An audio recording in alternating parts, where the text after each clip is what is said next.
আজ আমরা আলোচনা করব ফিনান্সের একটি গুরুত্বপূর্ণ অধ্যায় নিয়ে। এটির নাম হচ্ছে মধ্যমেয়াদী অর্থসংস্থান, অর্থাৎ ইন্টারমিডিয়েট টার্ম ফিনান্সিং। মধ্যমেয়াদী অর্থসংস্থান বলতে বোঝানো হয় যে সাধারণত 1 থেকে 3 বছর অথবা 5 বছর, 1 থেকে 3 অথবা 5 বছর মেয়াদী যেসব ঋণ আছে, যেভাবে আপনি যেসব উৎস থেকে অর্থসংস্থান করতে পারেন, এই ধরনের অর্থসংস্থান সমূহকে নিয়ে আমাদের মধ্যমেয়াদী অর্থসংস্থানে আলোচনা করা হবে। তো আমরা একটু দেখে নিই যে এই উৎসসমূহ কি ধরনের হতে পারে। মধ্যমেয়াদী অর্থসংস্থানের যে উৎস রয়েছে এটি মূলত হচ্ছে লোন ভিত্তিক, অর্থাৎ এই 1 থেকে 3 বছর অথবা 5 বছরের যে অর্থসংস্থান সমূহ আছে এগুলো মূলত লোন থেকেই হয়।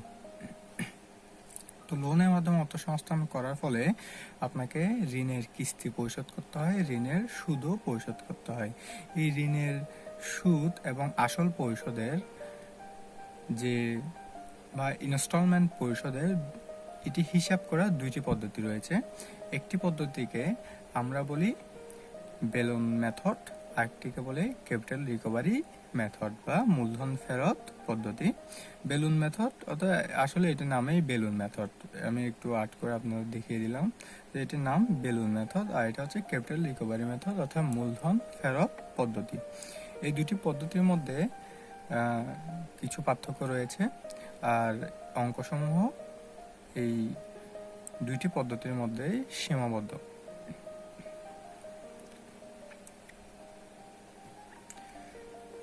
এটি হলো আমাদের বেলুন পদ্ধতি। বেলুন পদ্ধতিতে একদম সোজা, এটা হচ্ছে একদম সিম্পল হিসাব যে আপনি ইনস্টলমেন্ট কিভাবে হিসাব করবেন। এই দুটি পদ্ধতিতে ইনস্টলমেন্ট অর্থাৎ ঋণের কিস্তি বা প্রতি বছর আপনি কত টাকা করে কিস্তি দিবেন, ইনস্টলমেন্ট দিবেন, এটি হিসাব করার দুইটি ভিন্ন পদ্ধতি রয়েছে দুইটি পদ্ধতিতে। প্রথম পদ্ধতি হচ্ছে বেলুন পদ্ধতি। এখানে হিসাব করা একদমই সোজা। আপনি যত লোন নেবেন, অ্যামাউন্ট অফ লোনকে আপনি শুধু নাম্বার অফ ইয়ার দিয়ে ভাগ করে দিলেই হয়ে যাবে। এখানে ঋণের যে মূল পেমেন্টের সাথে আপনার সুদ অ্যাড করা থাকে না। আপনি শুধু মূল যে লোনটি আছে এটাকে নাম্বার অফ ইয়ার দিয়ে ভাগ দিয়ে দিলেই হয়ে যাবে। কিন্তু ক্যাপিটাল রিকভারি মেথডে এই ধরনের নয়। ক্যাপিটাল রিকভারি মেথডে প্রতিটি কিস্তির মধ্যেই আপনার সুদ বা ইন্টারেস্ট অন্তর্ভুক্ত থাকে।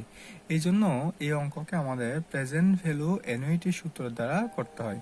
এই সূত্র নিয়ে বিস্তারিত আলোচনা করা হবে যখন আমরা টাইম ভ্যালু অফ মানি এই চ্যাপ্টারটি করব। অর্থ সময় চ্যাপ্টারে এই প্রেজেন্ট ভ্যালু অ্যানুইটি অনেকগুলো সূত্র নিয়ে আলোচনা করা হবে। প্রেজেন্ট ভ্যালু অ্যানুইটি কি? এই প্রেজেন্ট ভ্যালু অ্যানুইটি হচ্ছে আপনি যত লোন নেবেন, যে মূল লোনটি নেবেন, মনে করেন আপনি 5 লক্ষ টাকা লোন নিলেন, তাহলে এই যে মূল যে অ্যামাউন্ট, প্রিন্সিপাল অ্যামাউন্ট যে লোনটি নিলেন, এটি হলো প্রেজেন্ট ভ্যালু অ্যানুইটি আজকের দিনের মূল্য। এ হলো এখানে অ্যামাউন্ট অফ পার ইনস্টলমেন্ট, অর্থাৎ আপনার প্রতি ইনস্টলমেন্টের পরিমাণটি হচ্ছে এ। ছোট হাতের মানে হচ্ছে ইন্টারেস্ট রেট এবং এন হচ্ছে নাম্বার অফ ইয়ার। এই সূত্রটির মধ্যে আপনি সব কিছু, আপনি প্রেজেন্ট ভ্যালু অ্যানুইটি বসাবেন, আই বসাবেন, এন বসাবেন, তাহলে আপনি এই এর মানটা পেয়ে যাবেন। আমাদের মূল লক্ষ্য হচ্ছে এর মানটা বের করা, অর্থাৎ কিস্তিটি বের করা, ইনস্টলমেন্টের পরিমাণ বের করা। এবার এই সূত্রে আরেকটি রূপ আছে। মাঝে মধ্যে দেখা যায় যে প্রশ্ন বলা থাকে যে কোম্পানি বা ব্যাংক 1 বছরে 2 বার সুদ চার্জ করে, অথবা 1 বছরে 3 বার সুদ চার্জ করে, 4 বার চার্জ করে, অথবা প্রতি সপ্তাহে চার্জ করে, অথবা প্রতি মাসে সুদ চার্জ করে। তাহলে এটিকে আমরা বলি হচ্ছে এম, অর্থাৎ 1 বছরে কতবার সুদ দিতে হয় এটিকেই আমরা এম বলি। তো এই এম এর মাত্র দুইটি কাজ। একটি হচ্ছে যেখানে আই থাকবে ওটাকে আমরা এম দিয়ে ভাগ দিয়ে দিব, আর যেখানে এন থাকবে এটাকে আমরা এম দিয়ে ভাগ দিয়ে দিব। এখন যদি আমরা এই কাজসমূহ একই সূত্রের সাথে করি তাহলে আমাদের সূত্রটি গিয়ে দাঁড়াবে এরকম। দেখুন, এখানে আই আছে, এখানে এন আছে, এখানে আই আছে। আমাদের কাজ হচ্ছে শুধু আইকে এম দিয়ে ভাগ দিয়ে দেওয়া। যে কাজটা আমরা এখানে করলাম, আইকে এম দিয়ে ভাগ দিয়ে দিলাম। এখানে দেখুন আইকে এম দিয়ে ভাগ দিয়ে দিলাম, আর এখানে এন এর সাথে এম গুণ করে দিলাম। এই যে সূত্র হয়ে গেল। তো আসলে এই সূত্র এবং এই সূত্র একই। যদি m থাকে তাহলে m এর মাত্র দুইটি কাজ করতে হবে। একটি হচ্ছে, প্রথমটি হচ্ছে i কে m দিয়ে ভাগ দিতে হবে, আর n কে m দিয়ে গুণ দিতে হবে। এটি প্রত্যেক সূত্রের বেলায় একই রকমই। তো আমাদের মাত্র এই দুইটি সূত্র আছে, এই দুইটি দিয়ে আমরা অঙ্ক সমাধান করব। এই চ্যাপ্টার অঙ্কগুলো আসলে খুবই সোজা, তো আর ভারীও না। আমরা আজকের এই একটি ক্লাসে আমরা এই মধ্যমেতে অর্থসংস্থান শেষ করে দিব। আমরা আমাদের পরবর্তীতে চলে যাই। আমাদের এই অঙ্কসমূহের মধ্যে মূলত করতে বলে দুইটি জিনিস। একটা হচ্ছে ইনস্টলমেন্ট বের করা, যেটা আমরা তো প্রথমে দেখলাম কিভাবে আমরা ঋণের কিস্তি বা ইনস্টলমেন্ট বের করতে পারি। আরেকটা জিনিস আমাদের করতে বলে, এটিকে বলে রিপেমেন্ট শিডিউল, অথবা এটাকে আরেকটা নাম দিতে পারে অ্যামোর্টাইজেশন শিডিউল, অথবা আরও বলতে পারে লোন পেমেন্ট শিডিউল। তো এই যে repayment schedule, amortisation schedule, loan payment schedule, এই শিডিউলগুলো আমাকে বের করতে বলে। তো দুইটি পদ্ধতি, দুইটি শিডিউল থাকবে। এখন একটা হচ্ছে বেলুন মেথডের শিডিউল, আর একটা হচ্ছে ক্যাপিটাল রিকভারি মেথডের শিডিউল। তো বেলুন মেথডের শিডিউলেও 6টি ঘর লাগে এবং ক্যাপিটাল রিকভারি মেথডেও 6টি ঘর লাগে। এই 6টি ঘরের মধ্যে, এই 6টি ছকের মধ্যে মূল পার্থক্য হলো, আমরা বেলুন মেথডটা একটু অ্যানালাইসিস করি। প্রথমে থাকে ইয়ার, তারপরে থাকে বিগিনিং ব্যালেন্স, তারপরে ইন্টারেস্ট হিসাব করা হয়, তারপরে প্রিন্সিপাল পেমেন্টটা লেখা হয়, তারপরে ইনস্টলমেন্ট থাকে। এই ইনস্টলমেন্ট হচ্ছে আসলে ইন্টারেস্ট এবং প্রিন্সিপাল পেমেন্টের যোগফল। ইন্টারেস্ট এবং প্রিন্সিপাল পেমেন্ট মিলে হচ্ছে ইনস্টলমেন্ট। ইনস্টলমেন্ট বাদ দিয়ে আমার ইনস্টলমেন্টটি বিগিনিং ব্যালেন্স থেকে বাদ দিয়ে এন্ডিং ব্যালেন্স নির্ণয় করা হয়। তো এই জন্য ইনস্টলমেন্টটি আসলে 5 নম্বর কলামে বসানো হয়। কিন্তু আমাদের যদি ক্যাপিটাল রিকভারি মেথড করি, তাহলে আমাদের ইনস্টলমেন্টে আগেই লিখে ফেলতে হয়, অর্থাৎ 3 নম্বরে আমাদের ইনস্টলমেন্ট, তারপরে ইন্টারেস্ট, তারপরে প্রিন্সিপাল পেমেন্ট। শুধুমাত্র এই একটি ঘরের পার্থক্য, এখানে 5 নম্বরের ঘরটি এখানে 3 নম্বরে চলে আসে। এরপরে ইন্টারেস্ট এবং প্রিন্সিপাল বাকি সবগুলো ঠিক থাকে। এন্ডিং বিগিনিংও ঠিক থাকে, ঠিক থাকে, শুধু এই ঘরটি সামনে চলে আসে। এর মূল কারণটি হলো, আমরা বেলুন মেথডের মধ্যে ইন্টারেস্ট এবং প্রিন্সিপাল পেমেন্ট যোগ করে ইনস্টলমেন্ট পাই, কিন্তু ক্যাপিটাল রিকভারি মেথডের মধ্যে ইনস্টলমেন্টের ভিতরে দুইটি জিনিস অন্তর্ভুক্ত থাকে। ইন্টারেস্ট এবং প্রিন্সিপাল পেমেন্ট দুটি ইনস্টলমেন্টের ভিতরে অন্তর্ভুক্ত থাকে। এই জন্য ইনস্টলমেন্ট থেকে এই দুটি বের করতে হয়। এখানে এই দুটি যোগ করে এটি পাই, আর এখান থেকে ইন্টারেস্ট এবং প্রিন্সিপাল পেমেন্টটি বের করে নিতে হয়। তো এই জন্যই এই ক্যাপিটাল রিকভারি মেথডের যে সূত্র আছে এটি দেখতে এইভাবে। এখানে মাঝে মধ্যে আরেকটি জিনিস করতে বলে, এটা হচ্ছে EIR সূত্র। এখানে EIR সূত্রটা একটু ভিন্ন, ইফেক্টিভ ইন্টারেস্ট রেট। তো ব্যাংক লোনের যে ইফেক্টিভ ইন্টারেস্ট রেট আছে মধ্যমেয়াদে, এটা এইভাবে হিসাব করতে হয়। সো এখানে মূলত এটির তেমন একটা কাজ নাই। এটির মূল কাজগুলো আমরা টাইম ভ্যালু অফ মানিতে দেখব। আমরা প্রথমে একটু জেনে নেই যে এম গুলা কিভাবে নির্ণয় করা হয়। তো যদি আপনাকে প্রশ্নের মধ্যে হাফ ইয়ারলি বলা থাকে, হাফ ইয়ারলি অথবা সেমি অ্যানুয়ালি, এর অর্থ হচ্ছে আপনাকে বছরে 2বার সুদ দিবে, মানে হাফ ইয়ারে একবার করে, টোটাল এক বছরে 2বার সুদ দিবে। এই জন্য এম এর মান হয়ে যাবে 2। কোয়ার্টারলি অর্থাৎ 3 মাস পর পর দিবে, 3 4 12, তার মানে আপনাকে বছরে 4বার দেওয়া হবে। বি মান্থলি অর্থাৎ 2 মাস পর পর আপনাকে সুদ দিবে। তো 2 মাস পর পর সুদ দিলে আপনি 6বার সুদ পাবেন এক বছরে। মান্থলি মানে হচ্ছে প্রতি মাসে একবার করে সুদ দেওয়া হবে, তাহলে 12 মাসে 12বার সুদ দেওয়া হবে, তাহলে এম এর মান হবে 12। উইকলি মানে হচ্ছে প্রতি সপ্তাহে সুদ দেওয়া হবে, এর অর্থ হচ্ছে আপনার এক বছরে 52 সপ্তাহ, সুতরাং আপনাকে 52বার সুদ দেওয়া হবে। ডেইলি অর্থাৎ প্রতিদিন সুদ দেওয়া হবে, এর অর্থ হচ্ছে আপনাকে 365 অর্থাৎ 365 দিনে 365 বার সুদ দেওয়া হবে। এগুলো হচ্ছে এম এর মান, এতটুকুই আছে এবং এগুলো একটু জেনে নেওয়া ভালো। এখন আমরা আমাদের কিছু অঙ্কতে চলে যাব। আমরা প্রথমে বেলন মেথডের অঙ্কটা একটু দেখব। তো অঙ্কটা একটু পড়ে দেখি আমরা। এখানে বললো যে poppy limited received a loan of টাকা 5 লক্ষ। মানে পপি লিমিটেড কি করলো, একটা লোন রিসিভ করলো কত, 5 লক্ষ ফর 5 ইয়ার্স, 5 বছরের জন্য। এখানে গুরুত্বপূর্ণ ইনফরমেশনগুলো আমাদের মনে রাখতে হবে যে আমরা ঋণ নিলাম কত, নিলাম হচ্ছে 5 লক্ষ টাকার, এবং কয় বছরের জন্য নিলাম, 5 বছরের জন্য নিলাম। টু মডার্নাইজ ইটস ইকুইপমেন্ট, কেন নিলাম, কারণ হচ্ছে তাদের ইকুইপমেন্টগুলো মডার্নাইজ করতে হবে, আধুনিকরণ করতে হবে।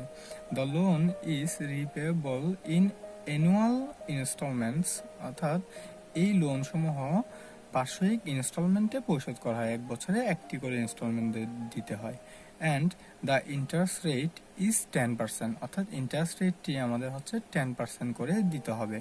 Prepare a loan repayment schedule under Ballon payment method. এই যে আমাদের লোন রিপেমেন্ট শিডিউল করতে বললো এবং বললো ব্যালন পেমেন্ট মেথডে আমাদের অঙ্কটি সমাধান করতে হবে। পরীক্ষাতে এই ধরনের অঙ্ক আসে।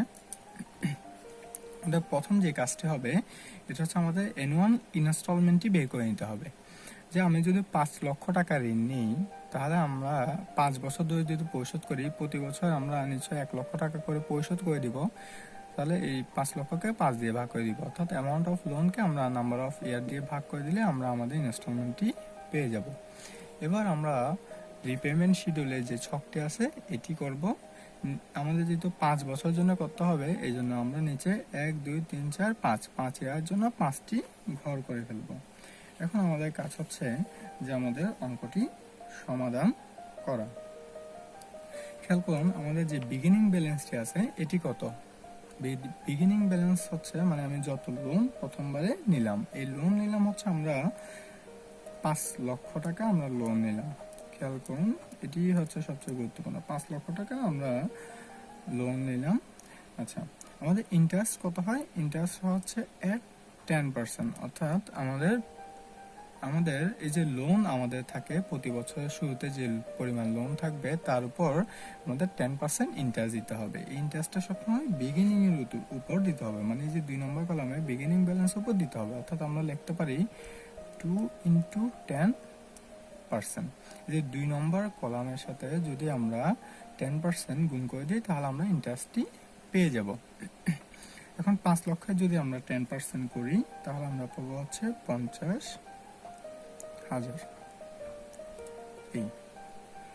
এখন এই যে প্রিন্সিপাল পেমেন্ট যেটা আছে এটা আমরা বের করে ফেলাম। প্রতি বছর আমাকে 1 লক্ষ করে প্রিন্সিপাল পেমেন্ট করতে হবে, তো আমরা 1 লক্ষ করে করি।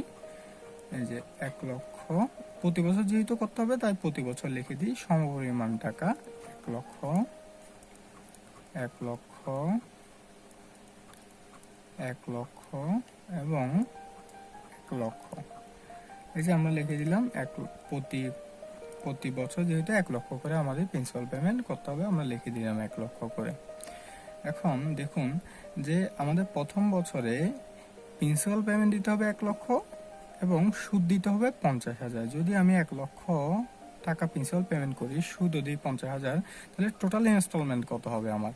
টোটাল ইনস্টলমেন্ট হবে 1 লক্ষ যোগ 50,000, তাহলে হবে 1,50,000। তাহলে এটি আমরা কিভাবে পেলাম?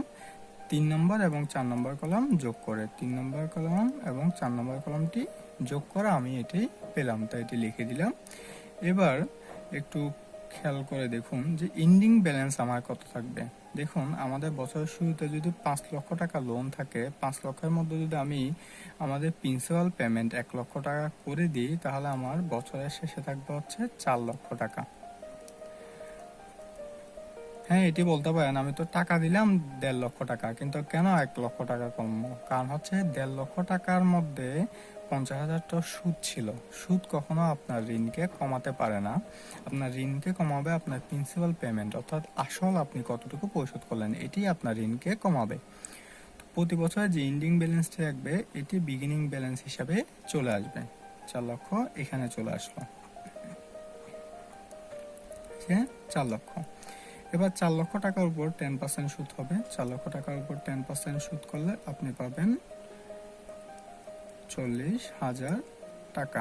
তাহলে আপনি 1,40,000 যদি পরিশোধ করেন তাহলে হবে 1,40,000 টাকা আপনার টোটাল পেমেন্ট। এবং বছর শেষে দেখা যাবে আপনার 4 লক্ষ থেকে 1 লক্ষ পরিশোধ করে ফেললেন, তাহলে আপনার কাছে থাকবে হচ্ছে 3 লক্ষ টাকা। 3 লক্ষ টাকা আবার চলে আসবে বিগিনিংয়ে 3 লক্ষ। এই 3 লক্ষের উপর আবার 10% সুদ হবে 30,000 টাকা।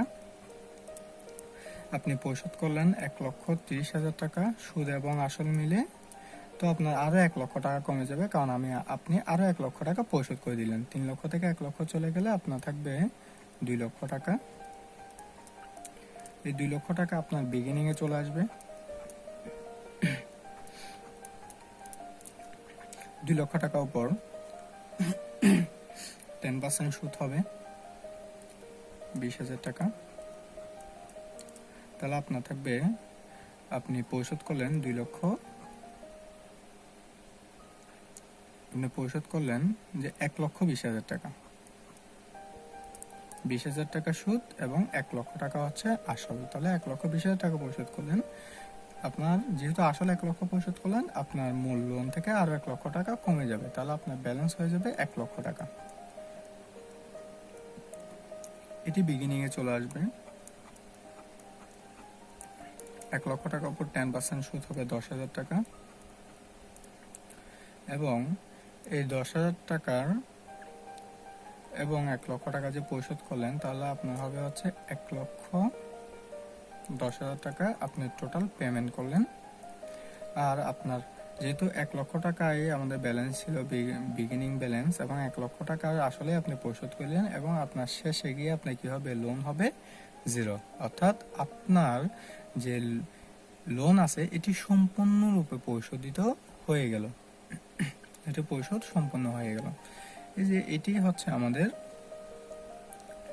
বেলন মেথডের রিপেমেন্ট শিডিউল। এটি খুবই সোজা এবং খুবই সহজে এটি করা সম্ভব। এখন আমরা দেখি যে আমাদের ক্যাপিটাল রিকভারি মেথডের একটি অঙ্ক আমরা দেখি। এটি আমাদের প্রবলেম 2 ক্যাপিটাল রিকভারি মেথডের অঙ্ক। আমরা একটু পড়ে দেখি। এখানে বলল যে Jahangir and company received a loan 50 lakh for 5 years.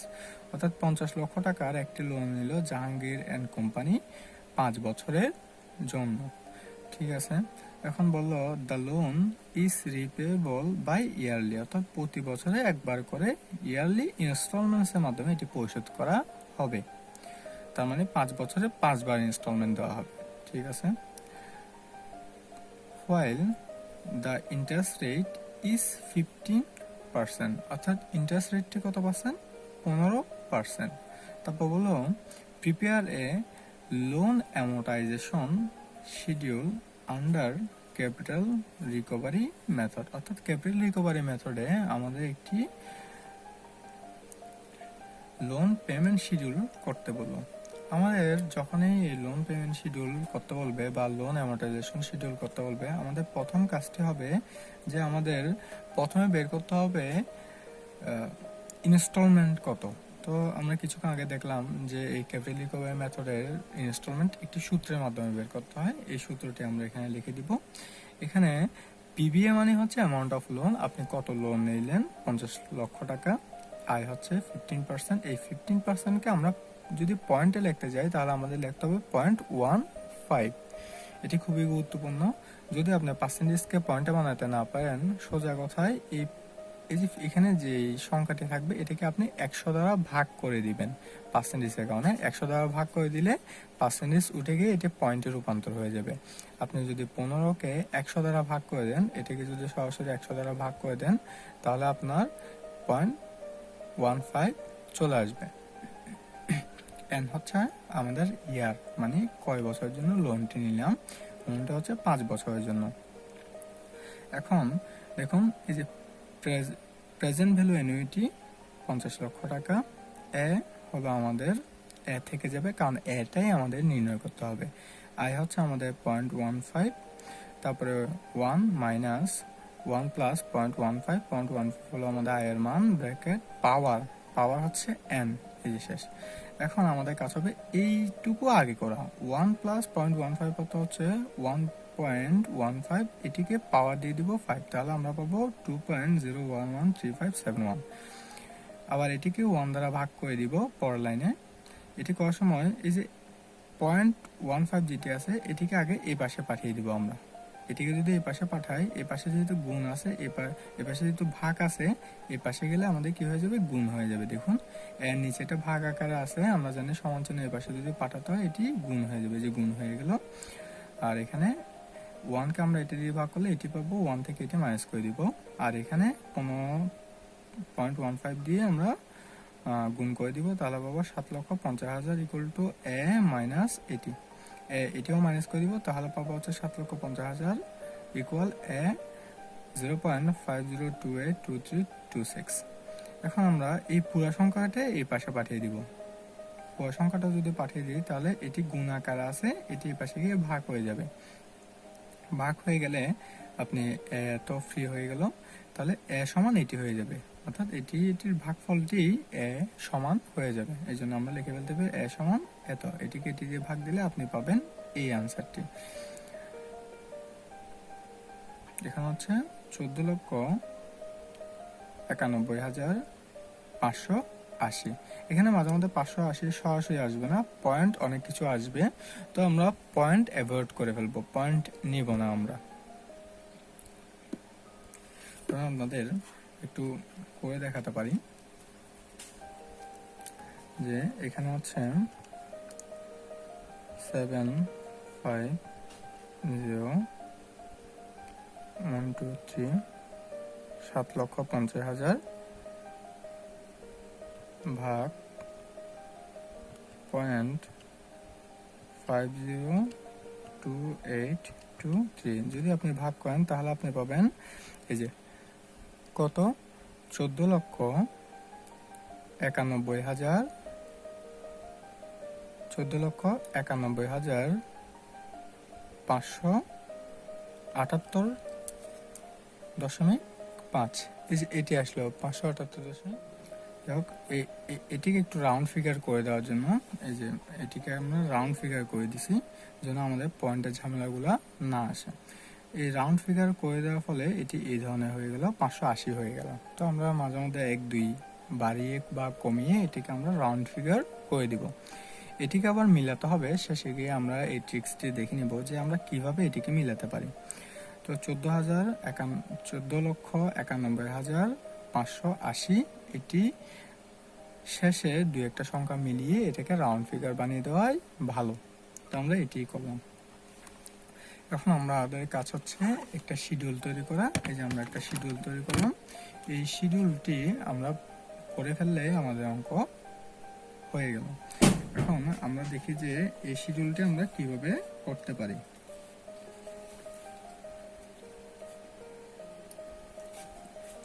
প্রথম কাজ হচ্ছে আমাদের বিগিনিং ব্যালেন্সটা লেখা।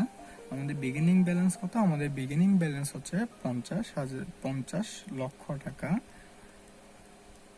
50 লক্ষ যে টাকা আছে এটি হচ্ছে আমাদের বিগিনিং ব্যালেন্স, এটি আমরা লোন হিসাবে নিলাম। তো এই লোন নিলাম, এখন লোন নেওয়ার পর আমাদের ইনস্টলমেন্ট কত, আমাদের ইনস্টলমেন্ট যেটি বের হয়েছে এটি আমরা প্রত্যেকটাতে লিখে দিব। ইনস্টলমেন্ট হচ্ছে 14,91,580। তো আমরা লিখি যে 14,91,580। এই ইনস্টলমেন্টটা প্রতিবার সেম হবে, 14,91,580, 14,91,580, 14,91,580, 14,91,580। এই যে আমরা প্রতিবার ইনস্টলমেন্টে লিখে দিলাম, কারণ এই ক্যাপিটাল রিকভারি মেথডে ইনস্টলমেন্টের পরিমাণটি সব সময় সমান থাকে, এই জন্য এটাকে ইকুয়াল ইনস্টলমেন্ট মেথডও বলা হয়, অর্থাৎ সমান ইনস্টলমেন্ট মেথড। তো আমরা দেখি এই বিগিনিং ব্যালেন্স হচ্ছে আমাদের 50 লক্ষ টাকা। এখন আমাদের ইন্টারেস্ট বললো কত পার্সেন্ট? ইন্টারেস্ট বললো 15%, 15%, at 15%। 15%। তো আমরা জানি বিগিনিং ব্যালেন্সের উপর সবসময় ইন্টারেস্ট ধরতে হয়। তো আমরা কি করব, 2 ইন্টু 15%। বিগিনিং ব্যালেন্সের উপর আমরা প্রতিবার ইন্টারেস্ট ধরে ফেলবো। তো বিগিনিং ব্যালেন্স হচ্ছে আমাদের 50,000, এই 50 লক্ষ। এই 50 লক্ষের উপর যদি আমরা 15% ইন্টারেস্ট ধরি, 50 লক্ষের সাথে যদি আমরা 15% গুণ করি, তাহলে আপনি পাবেন যে 7,50,000 টাকা হচ্ছে আপনার ইন্টারেস্ট। অর্থাৎ 15% ইন্টারেস্ট হবে 7,50,000। এখন দেখুন আপনার ইনস্টলমেন্ট হচ্ছে কত। আপনার ইনস্টলমেন্ট হচ্ছে 14,91,580 টাকা। এই 14,91,580 টাকার মধ্যে যদি আপনার ইন্টারেস্টই থাকে 7,50,000 টাকা, তাহলে আসল কত টাকা? আপনাকে এই 14,91,580 থেকে 7,50,000 বাদ দিতে হবে, অর্থাৎ 3 নম্বর কলাম থেকে 4 নম্বর কলাম বাদ দিতে হবে। যে 3 নম্বর কলাম থেকে আমরা 4 নম্বর কলাম মাইনাস করে দিব।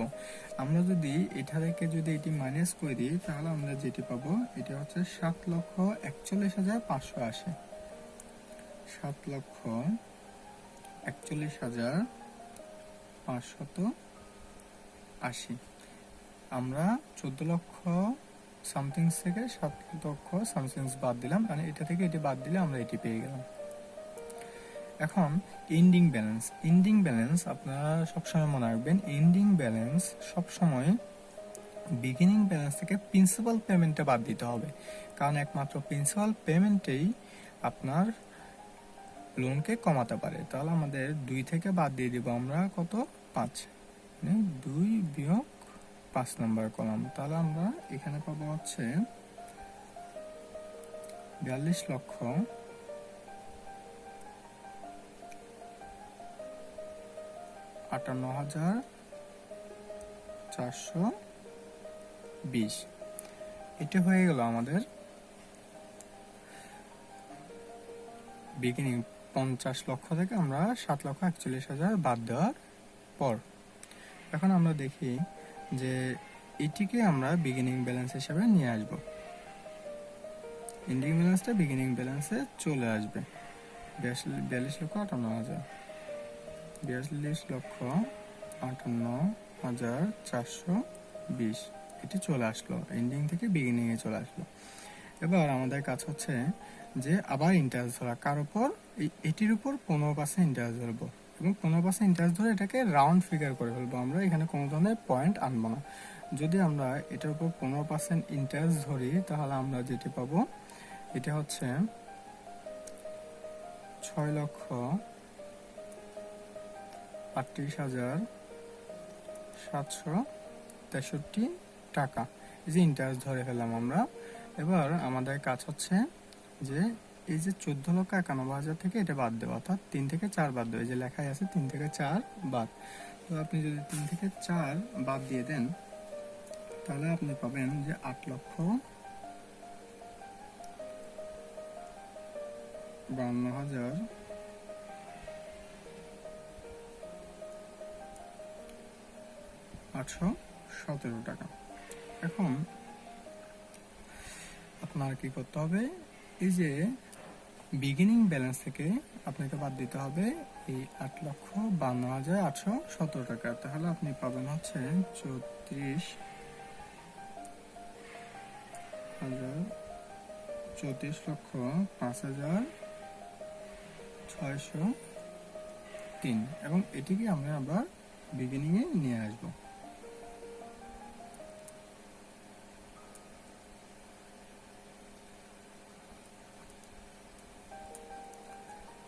এখন আমাদের আবার এটির উপর 15% ইন্টারেস্ট ধরতে হবে।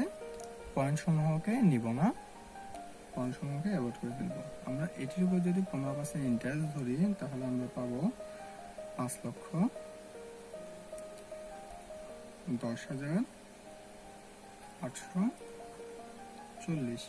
এখন আমরা এটি ইনস্টলমেন্ট থেকে বাদ দিয়ে দিব, তাহলে আমরা পাবো 9,80,740।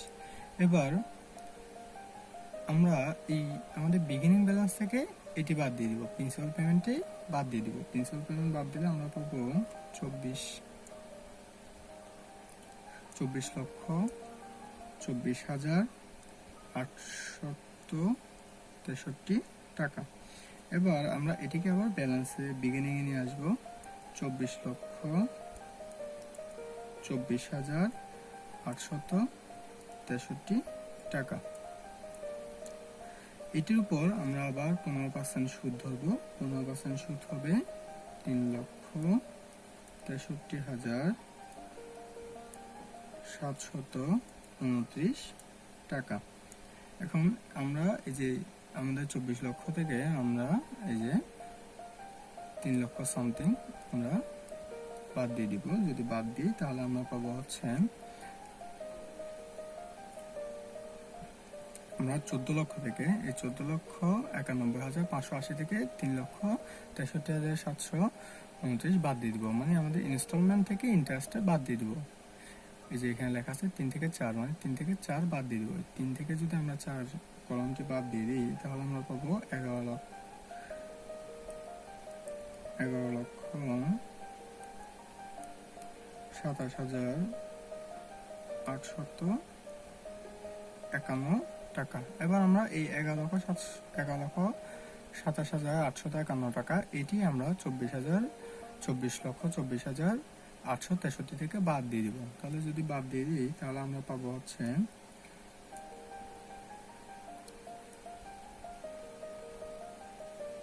12,97,012 টাকা।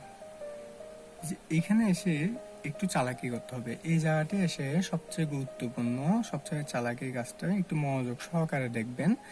এই যে 12,97,012 টাকাটি আমরা বিগিনিং এ নিয়ে আসবো। দেখুন খুবই মনোযোগ দিয়ে, এই জায়গাটি সবচেয়ে গুরুত্বপূর্ণ। 12,97,012 এই যে লেখলাম। এখন আপনাদের বিগিনিং ব্যালেন্সটা শেষে গিয়ে কিন্তু আর থাকবে না। এখানে কি হয়ে যেতে হবে? জিরো হয়ে যেতে হবে। এখানে জিরো হয়ে যেতে হবে, শূন্য হয়ে যেতে হবে, কারণ আপনার লোনের মেয়াদ শেষ, আপনার লোন সম্পূর্ণ পরিশোধ হয়ে যেতে হবে। এই জন্য আমি এখানে শূন্য বসিয়ে দিতে হবে। এখন আমাদের যে কাজটি করতে হবে, যে আমাদের এই যে এন্ডিং ব্যালেন্সটিকে আমরা তো বিগিনিং এ নিয়ে আসলাম। বিগিনিং এ নিয়ে আসার পর আমরা যেহেতু আমাদের লোনটি শেষ হয়ে যাবে, সেহেতু আমরা এই যে শেষে শূন্য বসিয়ে দিলাম। এখন আমাদের যে মূল কাজটা হলো, এটা হচ্ছে ইন্টারেস্টটি বের করা। ইন্টারেস্ট নর্মালি আমরা বের করি যে বিগিনিং এর উপর 15% করে, কিন্তু আমরা এইবারে এই পদ্ধতিতে ইন্টারেস্টটি বের করব না। আমাদের কাজ হবে যে এই যে বিগিনিং ব্যালেন্সটি আছে এটি আমরা প্রিন্সিপাল পেমেন্টে লিখে ফেলবো।